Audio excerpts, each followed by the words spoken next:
Hello guys, welcome back again sa ating YouTube channel no, The Action Man. Una sa lahat, mega love shoutout po sa lahat ng mga kakampeng at sa mga hindi man mga kakampeng. Kung interesado ka sa video ito, patapusin mo na hanggang dulo at huwag nyo nang kalimutan na i-like at i-share ang ating video para malaman naman ang iilan sa ating mga kababayan na nagtutulog-tulugan sa katotohanan.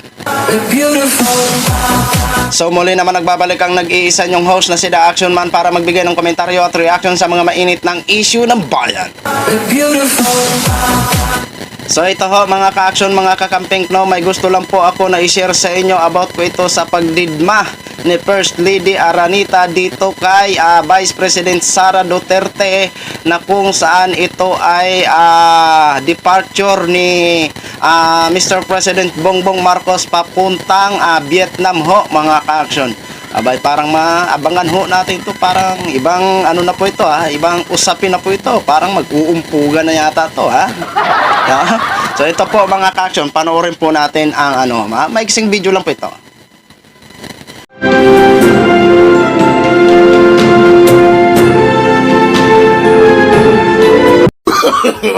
No, no, no, no.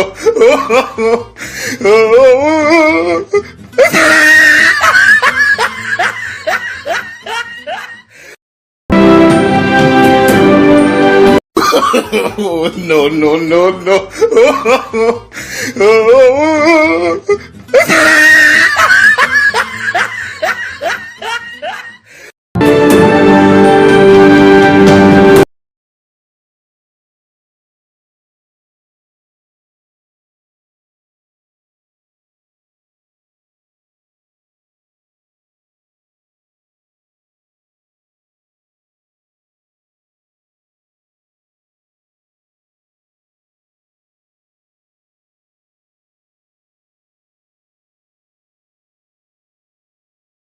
So yun na ho mga ka-action, mga kakamping no, napanood na po natin ang eksena sa dalawa.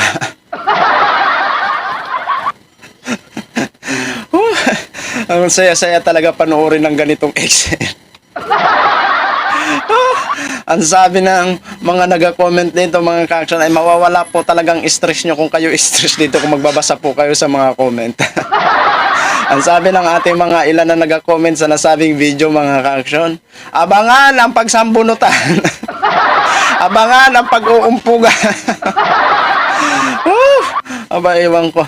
Kasi po mga ka-action nga po, nung ginanap ang prayer rally na kung saan ito ang mga ilan sa mga Duterte ho, mga ka-action, is nagbitaw nga po ito ng mga salita laban sa Administrasyong Marcos, na kung saan ang nagpapatakbo daw o ang nag-uutos dito kay Mr. President Bongbong Marcos ay si Lisa Aranita Marcos ho, mga ka-action, no? Kaya ito po naapektuhan si Vice President. Ang saya-saya lagi panoorin ng mga ganitong dalawang panig mga ka-action. Hindi natin alam kung kailan ba ito, kung hanggang kailan ba ito ang kanilang mga girian. Aba, iwan ko.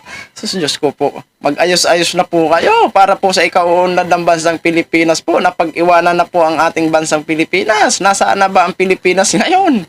Diyos ko po. Dapat nga po sana kayo nakaupo dyan, kayo po sana ang magiging number 1 na salamin para sa masang Pilipino, na ipatupad nyo po ang inyong mga tungkulin, na magserbisyo po kayo ng tama. Diyos ko po, hindi po ito inaasahan ng taong bayan na magkaganito po ang administrasyon. Walang nagaganap kami nakikita kung hindi girian dito, patutsada dito. Aba, iwan ko dito sa bansang Pilipinas nating mahal mga ka-action kung ano po itong nangyayari dito. So kayo po mga ka-action, ano po ang mangyayari sa susunod na eksena na yan? No? So mukha yatang mag-uumpugan na itong dalawang ito. Wag naman sana mga ka-action, wag sana umabot sa ganun, no? Kasi ibang usapan na po yun mga ka-action, no? So nakaka-apekto po ito mga ka-action sa mga investors kung ganito po ang administrasyon ngayon. Napakagulo po mga ka-action. Kasi ang mga investors is nagbe-base po yan kung maganda ba ang background ng bansa na kanilang pupuntahan para mamumuhunan ho mga ka-action. Pero kung ganito po ang klase na makikita nila sa gobyerno natin na parang nagbabangayan na lang na nagbabangayan, awayan dito, awayan doon, patutsada dito, patutsada doon. Sino pang mga investors na papasok dito sa atin kung ang mga namumuno sa atin is mga nag-uuna na mga pasaway din po. Di ba? So bahala na ho kayo maghusga ho sa dalawa mga ka-action ha. Ginshare ko lang po sa inyo. Maraming salamat po sa mga viewers natin Luzon, Visayas at Mindanao all over the world. Ako po ang inyong lingkod si The Action Man. Have a good day everyone. Beautiful.